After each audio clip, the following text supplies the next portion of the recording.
আর গত 22 সালে যে মজুরি বৃদ্ধি আন্দোলন হয়েছিল, সেই আন্দোলনে আপনারা জানেন যে আমরা রাজপথে যখন নামি ঠিক তখন আমাদের মজুরি বৃদ্ধি হয়। আজকে বিগত 22 সাল থেকে 26 সাল এখন পর্যন্ত আমাদের কোনো চা শ্রমিকের মজুরি চুক্তি বাস্তবায়ন হয়নি। এটা একটা দুঃখজনক এবং আশ্চর্যজনক বিষয় যে আমাদের নেতৃত্ব এত শূন্য যে আমাদের মজুরি বৃদ্ধির জন্য চুক্তিতে স্বাক্ষর করতে পারছেন না বা চুক্তিপত্রে বসতে পারছেন না, যেটা বলা হয় ত্রিপক্ষীয় চুক্তি।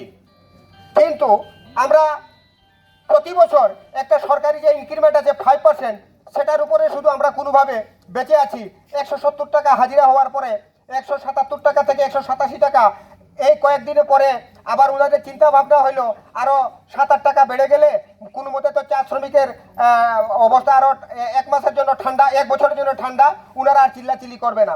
কিন্তু এভাবে চলবে কতদিন? বর্তমান বাজার মূল্য যে ঊর্ধ্বগতি, সেই বাজার মূল্য দ্রব্যের সাথে ঊর্ধ্বগতির সাথে তাল মিলিয়ে আমরা আমাদের সংসার চালাতে হিমশিম খাচ্ছি 187 টাকায়। আমাদের ছেলে মেয়ে আছে, সেই ছেলে মেয়েদেরকে আমরা উন্নত চিকিৎসা দিতে পারছি না, শিক্ষা দিতে পারছি না, বই খাতা পত্র এনে দিতে পারছি না, খাতা কলম কিনে দিতে পারছি না। 187 টাকায় কি আমাদের পেট ভরে? এই সব দুঃখ দুর্দশা দেখার পরে গত জুন মাসের বাংলাদেশের বাজেটে মৌলভীবাজারের এমপি মহোদয় শওকতুল ইসলাম শকু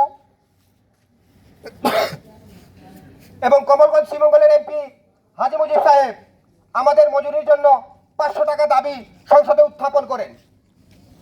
উত্থাপন করার পর কিছু মানুষের টাল বাহানায় এবং যোগ সাজসে আমাদের মাননীয় শ্রমমন্ত্রীকে দিয়ে, আরিফুল ইসলামকে দিয়ে ওনারা যে একটা বিবৃতি দেওয়ান, সেই বিবৃতিতে বলেন শ্রমমন্ত্রী, আমরা নাকি বাংলাদেশের যত শ্রমিক আছে সব শ্রমিক থেকে সুখী, সব শ্রমিক থেকে আমরা অনেক বেশি সুযোগ সুবিধা পাই, তাই আমাদের মজুরি 500 টাকা করা যাবে না।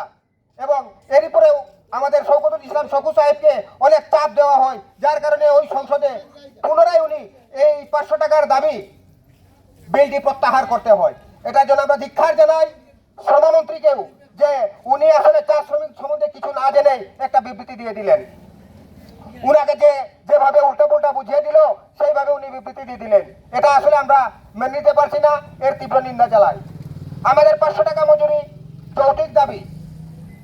আর উনারা যে বারবারই একটা কথা বলেন কি, যে 500 টাকা মজুরি আমাদের অনেক আগেই থেকে দেওয়া হচ্ছে, সেখানে ইনক্রিমেন্টটা যদি 500 টাকার উপরে লাগাতেন তাহলে আমাদের 25 টাকা প্রতি বছর বাড়তো। কিন্তু দেখা যায় আমাদের 187 টাকার উপরে ইনক্রিমেন্ট লাগানো হচ্ছে। তাই আমরা জোর দাবি জানাই আমাদের এই 5 টাকা যে ইনক্রিমেন্ট 5% দেওয়া হচ্ছে, সেটা অতি শীঘ্রই বাতিল করে সেটাকে 25%-এ উন্নীত করা হোক।